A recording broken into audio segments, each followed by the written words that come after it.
3년 전만 해도 거제 울산조선소는 죽어가고 있었습니다. 그런데 지난 분기 한 회사 영업이익이 11배 폭증했습니다. 쉽게 말씀드리면요, 중국 배가 미국 항구에 한 번 들릴 때마다 17억 원이 벌금처럼 빠져나가기 시작했어요. 그러자 13년 만에 한국조선 빅3가 동반흑자, 영업이익 값싼 6조 원 시대를 열었습니다. 자, 여기서 핵심입니다. 이 슈퍼사이클이 내 월급과 청약에 어떻게 들어오는지 4가지 지표로 끝까지 짚어드릴게요. 3년 전 거제에서 들려오던 소식을 한번 떠올려 볼게요. 그때 뉴스에 나오던 단어는 거의 정해져 있었어요. 구조조정, 희망퇴직, 조선소 폐쇄, 협력업체 줄도산. 한국조선업은 그야말로 암흑기였습니다. 일감이 없어서 사람을 내보내야 했고 한때 세계 1위였다는 말이 무색하게 중국에 자리를 내주고 있었어요. 솔직히 그 시절엔 한국조선은 이제 끝났다는 평가가 더 자연스러웠습니다. 그런데 지금 거제에서 들려오는 소식은 정반대예요. 사람이 없어서 못 뽑는다. 용접工 1명 모시려고 줄을 선다. 같은 회사, 같은 도시인데 분위기가 완전히 뒤집힌 겁니다. 숫자로 보면요, 이게 진짜 충격적이에요. 한화오션의 2025년 3분기 영업이익은 2,898억 원입니다. 1년 전과 비교하면 무려 1,032% 증가했어요. 쉽게 말씀드리면요, 작년에 100원 벌던 회사가 올해 1,100원을 벌고 있다는 뜻입니다. 약 11배예요. HD 한국조선해양은 2025년 연간 영업이익이 3조 9,045억 원으로 172.3% 늘었습니다. 삼성중공업도 3분기에만 2,381억 원을 벌면서 99% 성장했어요. 한국조선 빅3가 무려 13년 만에 동시에 흑자를 기록했고 합산 수주잔고는 약 135조 원에 달합니다. 앞으로 3년 반에서 4년치 일감이 이미 통장에 찍혀 있다는 얘기예요. 자, 여기서 핵심입니다.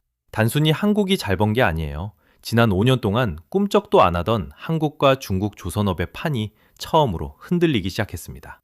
글로벌 선박발주 데이터를 집계하는 클락슨 자료를 보면요, 2024년만 해도 중국의 세계 수주 점유율은 71%였어요. 압도적인 1위였죠.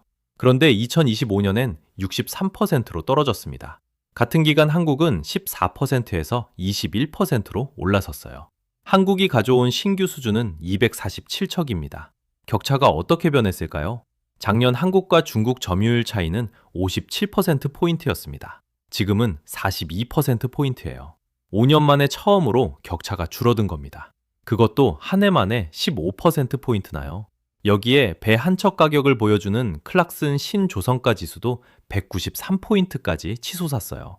2008년 호황기 최고치였던 191.6포인트를 넘어선 역대 최고 기록입니다. 한국이 강한 LNG 운반선 시장에서는 점유율이 88%까지 올라갔어요. 3년 전 구조조정 통보를 받던 그 조선소가 지금은 사람이 모자라서 발을 동동 구르고 있습니다. 빅3의 2026년 합산 영업이익은 6조 원을 넘어설 거라는 추정까지 나오고 있어요. 내 주식 계좌에 한 종목이라도 들어있다면, 혹은 거제, 울산, 영암 어딘가에 가족이 일하고 있다면 이 변화는 결코 남의 일이 아닙니다. 그럼 도대체 왜 이런 반전이 갑자기 일어난 걸까요? 사실 이유가 딱 4가지 있어요. 그 첫 번째 이유가 사실 미국에서 날아왔어요. 중국 배가 미국 항구에 들어갈 때마다 무슨 일이 벌어지는지 쉽게 말씀드릴게요. 자, 여기서 핵심입니다. 항만세가 조선 수주랑 무슨 상관인지 의아하실 거예요. 그런데 이 항만세 한 줄이 세계 조선 지도를 통째로 다시 그렸습니다. 이야기는 미국에서 시작됩니다. 2025년 4월 17일이에요. 미국 무역대표부, 줄여서 USTR이 칼을 빼들었습니다. 이름은 섹션 301 조치. 쉽게 말씀드리면요, 미중 무역전쟁의 연장선입니다. 미국이 보기엔 중국 조선소가 정부 보조금으로 가격을 후려치면서 세계 시장을 집어삼키고 있었거든요. 더 두고 볼 수 없다고 판단한 거죠. 그래서 미국이 꺼낸 카드가 뭐냐면요, 중국 기업이 운영하거나 소유한 선박이 미국 항구에 들어올 때마다 항만 수수료를 매기겠다는 겁니다. 처음엔 톤당 $50, 그리고 단계적으로 올려서 2028년에는 톤당 $140까지 갑니다. 시행일은 2025년 10월 14일이었어요. 숫자로 보면요, 이게 얼마나 무서운 금액인지 감이 옵니다. 7만 톤급 컨테이너선 한 척이 미국 항구에 한 번 들어갈 때마다 약 126만 달러를 내야 해요. 우리 돈으로 약 17억 원입니다. 한 번 입항에 17억 원이에요. 그런데 배 한 척이 평균 25년을 굴러갑니다. 그 사이에 미국 항구를 수백 번 들락거려요. 누적하면 수천억 원이 되는 거죠. 여기서 잠깐 비유 하나 들어볼게요. 5천만 원짜리 중국산 자동차를 샀다고 쳐봅시다. 한국 차보다 1,000만 원 쌌어요. 그래서 이득 봤다고 좋아했는데 어느 날 갑자기 정부가 발표를 합니다. 이 중국 차로 고속도로 톨게이트 지날 때마다 100만 원씩 받겠습니다. 이렇게 되면 어떻게 하시겠어요? 출퇴근만 해도 한 달에 수천만 원이 나가요. 차라리 처음부터 6천만 원짜리 한국 차를 샀을 거예요. 그게 훨씬 싸니까요. 선주들이 지금 이 상황에 놓인 겁니다. 배 살 때 가격은 중국이 분명히 쌉니다. 한국보다 20에서 30% 저렴해요. 그런데 그 배를 사서 25년 동안 굴려야 하잖아요. 미국 항구는 세계 물류의 심장이고요. 안 들어갈 수가 없어요. 결국 처음에 500억 원 아꼈다가 25년 동안 수천억 원을 더 쓰는 구조가 된 거예요. 싼 게 결국 재앙이 된 겁니다. 이걸 업계에서는 진짜 총 비용이라고 부릅니다. 배 살 때 가격만 보지 말고 사서 폐선할 때까지 들어가는 모든 비용을 다 더해서 봐야 한다는 거예요. 항만세가 추가되는 순간 그 진짜 총 비용이 한국 차가 더 싸지는 쪽으로 완전히 뒤집혀버린 겁니다. 물론 중국도 가만히 있진 않았어요. 2025년 11월에 미중 협상이 열렸고 일부 조치가 1년 유예됐습니다. 그런데 시장은 이미 답을 정했어요. 1년 뒤면 다시 시행될 게 거의 확정적이거든요. 선주 입장에선 25년을 굴릴 배인데 1년 미뤄진다고 중국에 발주할 이유가 없습니다. 그 결과가 바로 발주 이동입니다. 그리스의 캐피탈 클린 에너지 캐리어스라는 회사가 LNG 운반선 3척을 한국 HD 현대 3호에 발주했어요. 금액이 약 1조 1,047억 원입니다. 한 건이 그래요. 이런 식으로 유럽과 아시아 선주들이 줄줄이 한국으로 핸들을 꺾었습니다. 한국 빅3의 미국 관련 수주 잔액이 약 150조 원을 돌파했어요. 그런데요, 항만세만이 아니에요. 사실 그보다 더 직접적인 이유가 따로 있었습니다. 배가 고장났어요. 2023년 11월 호주 앞바다에서 이상한 일이 벌어졌습니다. 날짜가 2023년 11월 21일이에요. 자, 여기서 핵심입니다. 중국 배가 싸다는 건 알겠어요. 그런데 품질이 그렇게까지 큰 문제가 될까요? 한번 사고 나면 얼마나 손해이길래 선주들이 등을 돌릴까요? 이 질문에 가장 정확한 답을 보여준 사건이 있어요. 2023년 11월 21일 호주 글래드스턴 항 커티스 아일랜드 LNG 터미널 앞에서 벌어진 일입니다. 이름은 세시 칭다오호, 중국 후동중화조선소가 만든 LNG 운반선이에요. 여기서 LNG 운반선이 뭔지 짚고 가야 합니다. 쉽게 말씀드리면요, LNG 운반선은 영하 163도 아이스크림을 배달하는 냉동 트럭과 같아요. 안에 실린 화물은 영하 163도로 꽝꽝 얼려서 액체로 만든 천연가스입니다. 냉동 기능이 멈추는 순간 전부 녹아버려요. 녹으면 부피가 600배로 팽창합니다. 폭발 위험이 어마어마해지는 거죠. 그래서 이 배는 발전기가 멈추면 안 됩니다. 절대로요. 그런데 그날 밤 세시 칭다오호의 발전기 4기가 전부 동시에 멈췄습니다. 한 대가 아니라 4대 전부요. 완전한 블랙아웃 상태였어요. 항만 한가운데서 영하 163도짜리 폭탄이 전기를 잃은 거예요. 하루가 지났습니다. 이틀이 지났어요. 사흘이 지나도 배가 안 움직였습니다. 엔지니어들이 매달려서 겨우 발전기 1기만 살려냈어요. 그것도 엔진 제조사 직원이 직접 감독해서 다시 조립한 끝에 말이죠. 나머지 3기는 끝내 손도 못 댔습니다. 호주 해사 당국 암사의 반응이 어땠을까요? 2014년 1월 3일 입항 금지 180일을 때렸어요. 숫자로 보면요, 암사 역사상 가장 긴 제재 중 하나입니다. 보통 며칠 또는 몇 주짜리 조치가 나오는데 한 척에 6개월을 통째로 막아버린 거예요. 그것도 끝이 아닙니다. 암사는 자매선 5척까지 같이 묶어버렸어요. 글래드스턴, 베이하이, 원저우, 로닝강, 텐진. 같은 설계로 만들어진 형제들 전부 호주 항구에 발도 못 붙입니다. 자, 여기서 한번 따져봐야 해요. 선주 입장에서요. LNG 운반선의 표준 수명은 25년에서 30년이에요. 한 척 가격은 2억 5천만 달러가 넘어갑니다. 그 30년 동안 운항하면서 이런 사고가 한 번이라도 나면 얼마를 잃는 걸까요? 입항이 막히면 화물을 못 내려요. 화물주가 물어내라고 하죠. 보험료는 폭등합니다. 다른 항구에서도 의심의 눈초리로 보기 시작해요. 선주들이 바보가 아닙니다. 글래드스턴 사건 이후 글로벌 선주들 사이에서 후동중화 LNG선 회피 분위기가 빠르게 번지고 있어요. 한국 조선소 견적이 더 비싸도 차라리 거기로 간다는 거예요. 30년 운항해야 하는데 한 번 사고 나면 인생이 끝나니까요. 그런데 사실 이런 사고가 터지는 건 결코 우연이 아니에요. 중국 조선소 내부에서 훨씬 더 심각한 일이 일어나고 있었거든요. 이게 바로 세 번째 이유인데요. 중국 조선소들이 지금 무너지는 구조적인 이유가 있어요. 시작은 좀비였습니다. 자, 그러면 이런 의문이 드실 거예요. 중국 조선소가 왜 품질을 못 잡는 거지?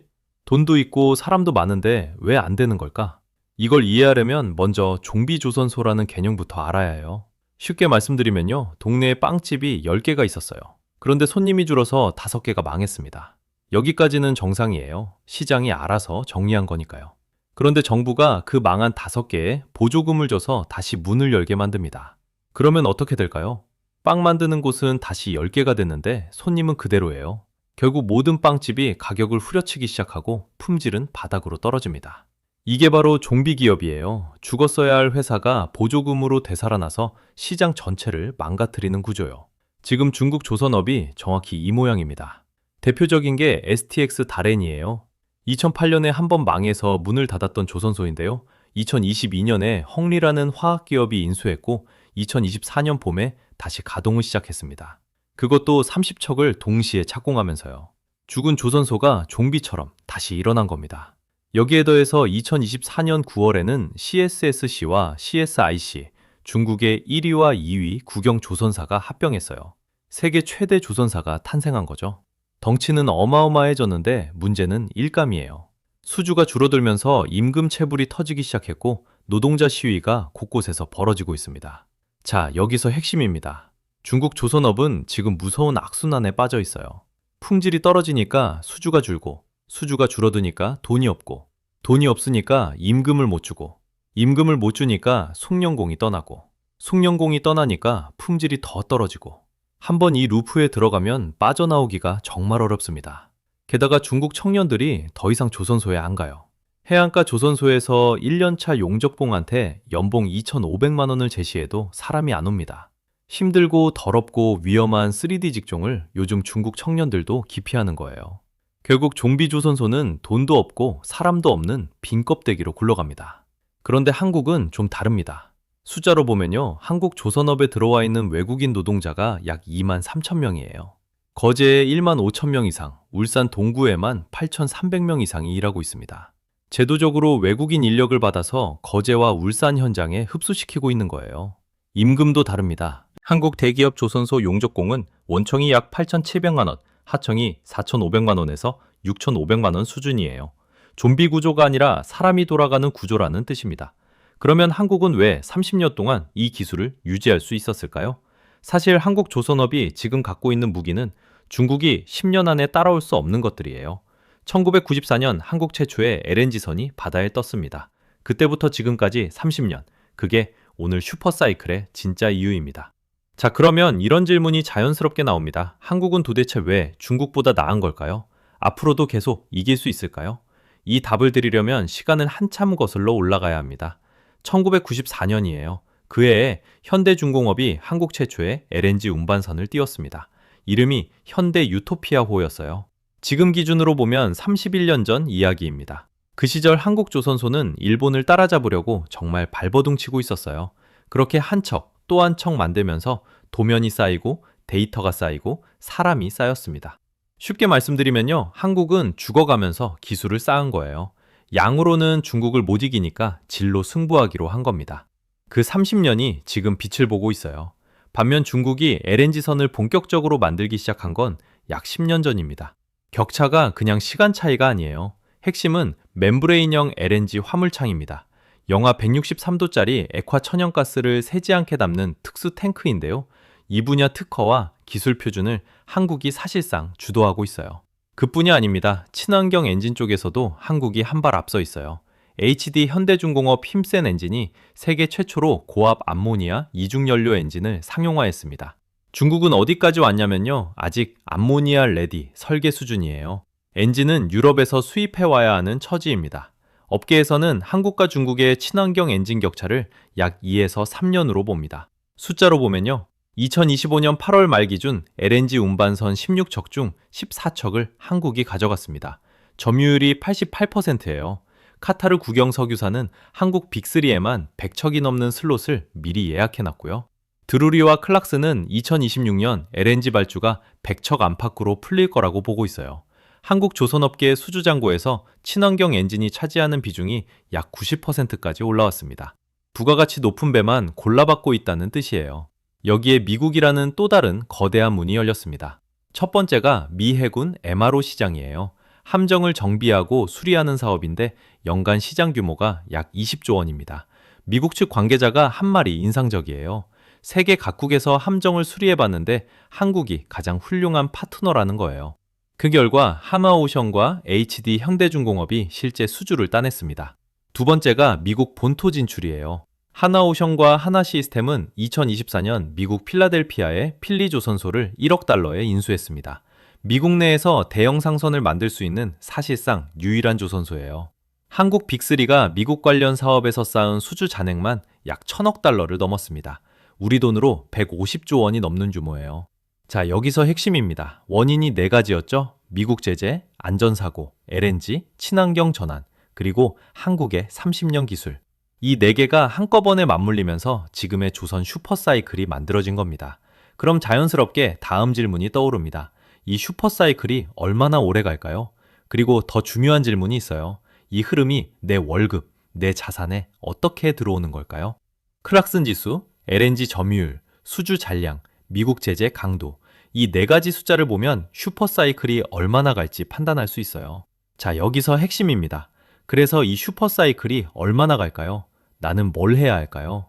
막연하게 조선업 좋다더라 하고 끝나면 안 됩니다. 내 월급과 내 자산이 걸린 문제잖아요. 그래서 제가 딱 4가지 숫자를 알려드릴게요. 이 4가지만 분기마다 한 번씩 체크하시면 됩니다. 첫 번째, 클락슨 신조선가 지수입니다. 쉽게 말씀드리면요, 이건 부동산 시장의 KB 지수 같은 거예요. 전 세계 새 배값이 지금 비싼지 싼지 한 번에 보여주는 숫자입니다. 지금 이 지수가 193포인트까지 올라왔어요. 2008년 글로벌 호황 때 기록을 깨고 역대 최고치입니다. 이게 180포인트 이상으로 유지되면 사이클은 건재한 거예요. 만약 170포인트 아래로 빠지기 시작하면 그때부터는 신호등이 노란불로 바뀐다고 보시면 됩니다. 두 번째, 한국 LNG 운반선 점유율입니다. 지금 이 시장은 한국이 사실상 독점이에요. 80% 이상을 우리가 가져갑니다. 이 점유율이 80% 위에 머물면 기술 우위는 유지되는 거예요. 중국이 이 숫자를 깎아내리기 시작하면 그때 다시 봐야 합니다. 세 번째, 빅3 수주 잔량입니다. HD 현대중공업, 삼성중공업, 한화오션. 이 세 회사 합쳐서 지금 일감이 135조 원어치 쌓여 있어요. 약 3년 반에서 4년치 분량입니다. 한 번 일을 받아놓으면 그 사이에 어떤 충격이 와도 회사는 안 흔들려요. 이 잔량이 3년 밑으로 떨어지면 그때 경계해야 합니다. 네 번째, 미국의 대중제재 강도입니다. 미국이 중국 배에 매기는 항만세. 이게 유지되거나 강해지면 한국에 유리합니다. 반대로 미중이 타협 분위기로 가고 항만세를 풀어준다는 신호가 나오면 그날부터 게임의 룰이 바뀌는 거예요. 자, 이 4가지를 가지고 시나리오 3단계를 그려볼게요. 낙관 시나리오는 5년에서 7년입니다. 4가지 지표가 모두 양호하고 미국 제재가 더 강해지는 그림이에요. 이 경우엔 조선주 포트폴리오를 그대로 들고 가는 게 맞습니다. 중립 시나리오는 3년에서 4년이에요. 신조선가가 살짝 빠지고 중국이 반격을 시작하는 흐름. 이때는 모니터링이 필수입니다. 비관 시나리오는 1년에서 2년. 미중이 타협하고 항만세가 철회되고 중국이 기술까지 따라잡는 경우예요. 이때는 비중을 줄이는 걸 검토해야 합니다. 이게 내 자산과 어떻게 연결될까요? 일단 취업시장부터 움직이고 있어요. 숫자로 보면요, 울산과 거제의 원청 용접공 연봉이 8,700만 원입니다. 이미 시작된 변화예요. 조선주 ETF나 빅3 종목에 관심 있으신 분들은 빅3 2026년 영업이익이 합산 6조 원을 넘길 거란 추정이 나와 있다는 걸 기억하세요. 그리고 우리 에너지 비용도 영향을 받습니다. 카타르가 한국에 LNG선 100척을 예약했다는 건 결국 한국으로 들어오는 가스 공급망이 더 안정된다는 뜻이거든요. 가스비, 전기료에도 멀리서 연결되는 이야기입니다. 이 4가지 지표는 나침반이에요. 숫자가 흔들리기 시작하면 내 포트폴리오도 점검할 때입니다. 어렵게 생각하지 마시고 분기에 한 번씩만 체크해 보세요. 검색창에 클락슨 신조선가, 빅3 수주잔고 쳐보시면 다 나옵니다. 3년 전 죽어가던 조선업이 지금 6조 원 슈퍼사이클이 됐습니다. 이 4가지 숫자를 꼭 기억하세요. 신조선가 지수, LNG 점유율, 수주 잔량, 미국 제재 강도. 이게 내 월급과 자산의 신호입니다.